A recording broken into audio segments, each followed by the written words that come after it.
Yung nanay nila na nagdas, nawala. Saan ang nanay ko? Ay, yung damit niya. Puno ng dugo. At nandun niya yung alahas niya. Jewelries kaya nandun iwan. Relos na iwan doon. Pitaka na iwan doon. Pera niya na iwan doon. Saan ang nanay ko? And they will start to cry in horror. Dami mga tao iiyak. That's what the Word of God says. Amen? Amen. So, Psalm 23 is a very nice psalm, but the best part of it is, although every part of the psalm, of that psalm is very good, very important to us. The Lord is my shepherd, He will be shepherd to us today. But the most important thing there is, and I will dwell in the house of the Lord forever. Amen. Hasta cuando? Hallelujah. Walang katapusan. Hallelujah. It's not boring, church. It will be your status when you are going, if you have received the Lord Jesus Christ and waited for His coming. Sa problema, maraming hindi na naghihintay. Parang wala na yung coming ni Jesus. Dito na lang, dito wala na. Nothing. It's not even exciting. It's not exciting them. It's supposed to be a thing that excites us. Our song should be, Lord, come. Come, Lord Jesus. I step out part of my sermon now, but just want to say that I observed that noong unang panahon, yung magkanta sa mga simbahan, 1960s, 70s, ay puro mga pagpabalik ng Panginoon. When the roll is called up yonder, I'll be there. Ang mga kanta nila, ang dami yung mga kanta na puro sa pagbalik ni Jesus. Ngayon, wala akong marinig ng kanta sa pagbalik ni Jesus. Very seldom if there is. Sana yung mga kanta na yun? I think it's because, according to survey, yung mga generation, yung mga baby boomers, kami yan tayo yung mga edad ng baby boomers tayo. Sila yung the time that they really are waiting for the coming of the Lord. Pero ito mga bagong generation ngayon, Generation X, Generation Z, wala na. They feel it's boring. You know, if it's not, I have to focus on the now. I have to focus on what will I do now. In a way, pupunta tayo sa langit, but actually it's just nothing there. No longer there. I hope that we will not be like that. Young and old alike. Amen. Sana hindi po tayo ganoon. We are different from the world. Amen. That's right. We believe in the Lord's coming. Amen. Amen? We believe that Jesus is coming soon. Amen. Because noon nga sa New Testament church, Jesus was already for them. Jesus was already coming soon. Ngayon pa kaya after 2,000 years? Almost 2,000 years. By the way, the church will be 2,000 years old on 2030. If you count it from the Lord Jesus Christ in the New Testament church, by 2030, the church will be already, the church of Jesus Christ all over the world will be already 2,000 years old. It's exciting. If that will be 2,000 years old, maybe if you will minus that with 7, it's 2003. Ngayon kaya year na ito. Baka ngayong year na ito. Baka next year. Shall we pray? Lord, thank you for these intriguing things that we have in our mind today. For we know, Lord God, that these things, O Lord, are really founded on your word. We pray, God, for your anointing to rest upon us, Lord, as we are going to continue to worship you, Lord God, to serve you, and to await of your coming. Lord, we are longing, O God. We are longing, Lord, to be with you in eternity, O Lord. That's the most important thing of all, Lord God. Nothing, Lord, would be better than that, Lord. Nothing, Lord, would be better than to be in your presence for eternity. Everything in this world, oh God, is temporary. Everything, Lord, is temporary. But God, we will be with you for eternity. And we will be ruling with you, Lord God, in the time of the millennium. For 1,000 years, O Lord. And after that, Lord God, we will be in the new heavens and the new earth, Lord God. It will be beyond imagination, Lord. And it should not be boring to us, Lord God. Help us, Lord. Forgive us, Lord. If this thing, O Lord God, becomes boring to us. Maybe because we have been influenced by the world today, Lord. We pray, O God, for power. Help us, Lord God, to sing more of your coming, O Lord Jesus. Every song, Lord God, is important, Lord, in worship. But, Lord God, let us not be able to forget that, Lord God, that song of your coming. We want to sing more of your coming, Lord Jesus. And be reminded always, O Lord God, that you are coming for us. We praise you and give you glory for your anointing today. Bless your people, O Lord, even for those who are not here with us, O Lord God. Bless even, Lord, for those who are sick today. Thank you, God, for healing them.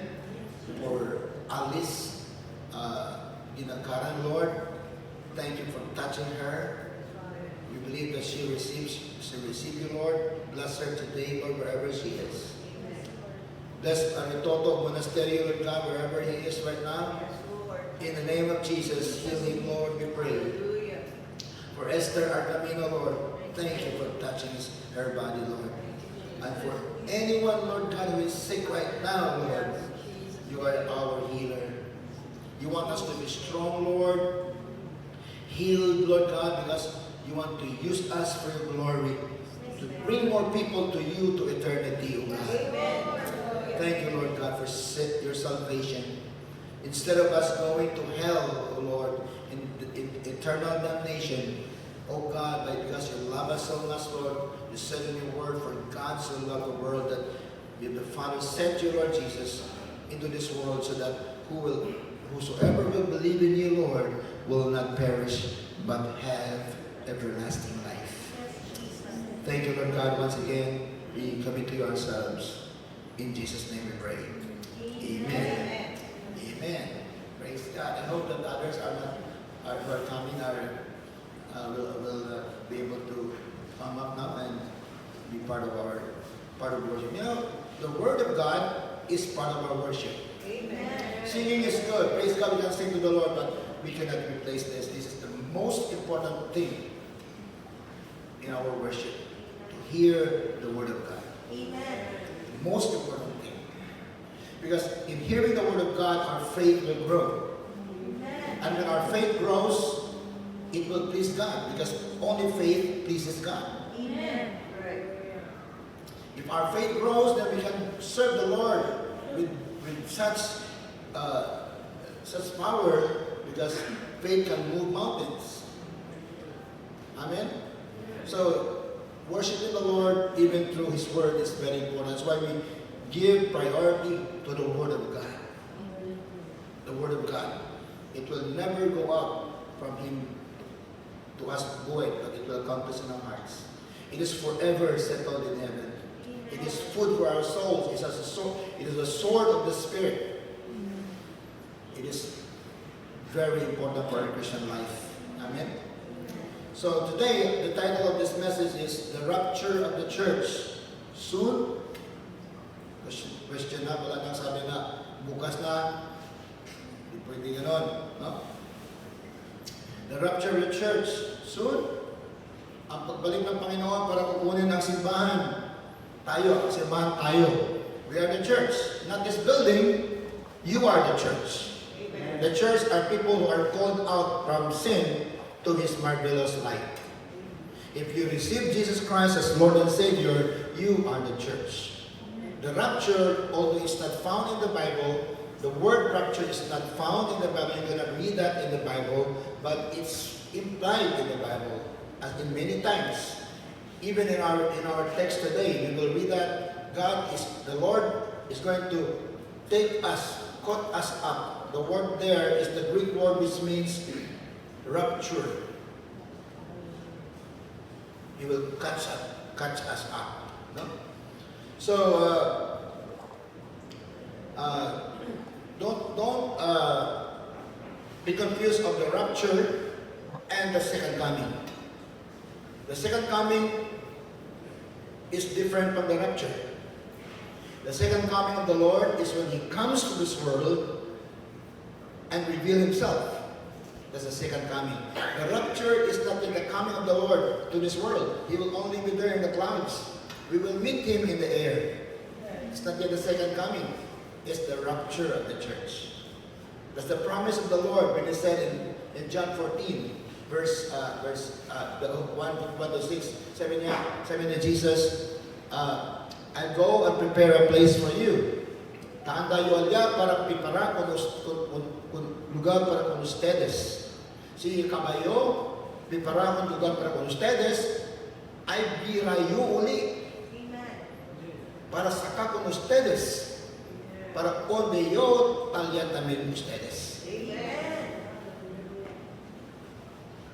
That's the rapture. It's not the revelation, it's not the second coming of Jesus.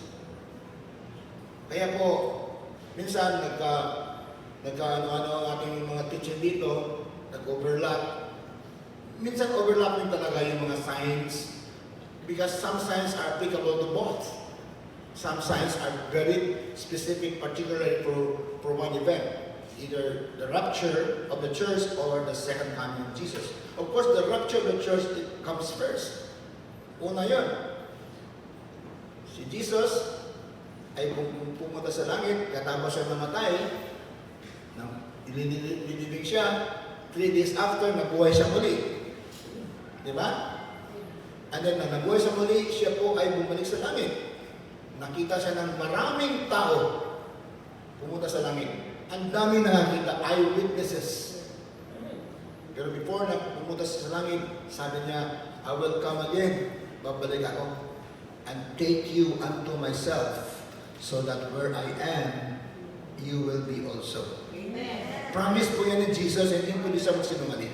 Amen. Yun po ang pinaka-exciting thing sa ating Panginoon kapatid. Dahil hindi siya pwedeng magsinungaling. Amen. So He will come again. And that will be whenever before the Great Tribulation, some believe that the tribulation will still be full 7. Some believe that 3.5 years lang. The first is the tribulation. The other part, the 3.5 years, will be the Great Tribulation for Israel, the Jacob's trouble in Daniel. Pero it doesn't matter. Christ will come before the Great Tribulation. Kasi pag Great Tribulation, baka putukan yung mga missile niyan, mga nuclear missile niyan. So, Christ will come again, not to the ground, but only up to the air.